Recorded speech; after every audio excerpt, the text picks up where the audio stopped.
तर आता थेट मराठवाड्यात जाऊयात। छत्रपती संभाजीनगरमधून आमचे प्रतिनिधी मोहसिन शेख यांनी आढावा घेतलाय, पाहूयात।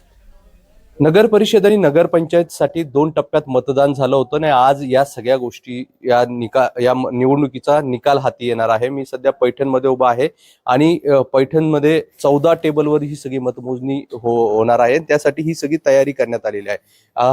अशाच पद्धतीने मराठवाड्यातील सगळ्याच ठिकाणी मतमोजणी केली जाणार आहे। मराठवाड्याचा विचार केला तर 52 नगर परिषदमध्ये तब्बल 52 नगर अध्यक्ष निवडले जाणार आहे आणि सोबतच 1246 नगरसेवक देखील निवडले जाणार आहे। त्यामुळे या निवडणुकीकडे सर्वांचं लक्ष लागलं होतं। आपण मतमोजणी केंद्राच्या परिसरात आहोत आणि या ठिकाणी आपण बघितलं तर अशा पद्धतीने हे सगळे टेबल लावलेले आहे। 1 ते 14 अशा टेबल लावण्यात आलेले आहे आणि प्रत्येक टेबलवर जे प्रभाग आहे त्यानुसार मतमोजणी केली जाणार आहे। प्रत्यक्षात 10 वाजता या सगळ्या मतमोजणीला सुरुवात होईल आणि त्यानंतर टप्प्याटप्प्याने ही सगळी कल हाती येतील। जी प्राथमिक माहिती मिळते त्यानुसार 2 तासात हा सगळा निकाल हाती येण्याची शक्यता आहे आणि जशी तयारी इथे पैठणमध्ये करण्यात आली तशीच प्रत्येक मराठवाड्यातील मतमोजणी केंद्रावर तयारी करण्यात आली आहे।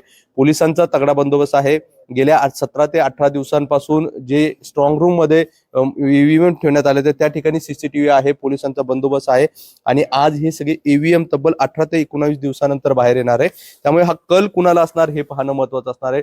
मराठवाड्याचा राजकीय विचार केला तर आतापर्यंत शिवसेनेचा बालेकिल्ला म्हणून मराठवाड्याकडे पाहायला जायचं, मात्र काही दिवसांपूर्वी 2 शिवसेना झाल्या, त्यानंतर अनेक घडामोडी लोकसभा आणि विधानसभामध्ये झाल्या। उद्धव ठाकरे ज्यांचा हा किल्ला समजला जायचा त्यांनी या निवडणुकीत एकही सभा मराठवाड्यात घेतली नाही, मात्र दुसरीकडे भाजप असतील किंवा शिवसेना, शिंदेची शिवसेना यांनी मोठ्या प्रमाणात सभा घेतल्या होत्या। त्यामुळे आता या 52 नगर परिषदेमध्ये जनतेचा कौल कुणाला असणार आहे हे पाहणं महत्त्वाचं असणार आहे आणि याचा फैसला काही तासात समोर येणार आहे। 10 वाजता प्रत्यक्षात मतमोजणीला सुरुवात होणार आहे आणि त्यानंतर मराठवाड्याचा कौल आपल्याला हाती येणार आहे। व्हिडिओ जर्नलिस्ट राहुल चव्हाणसह मी मोहसिन शेख, एनडीटीव्ही, पैठण, छत्रपती संभाजीनगर।